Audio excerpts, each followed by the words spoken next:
Welcome to this video lecture. Let's say I want to create a new mail address, me@example.com.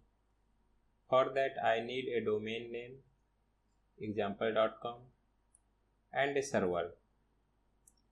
In this course, you will learn to configure that server so that it provides email server functionality including support for mobile devices, webmail, spam filtering, and other protocols needed for mail delivery. The first step is to register a domain name. After that, second step is to get a server, and server will cost you $5 per month.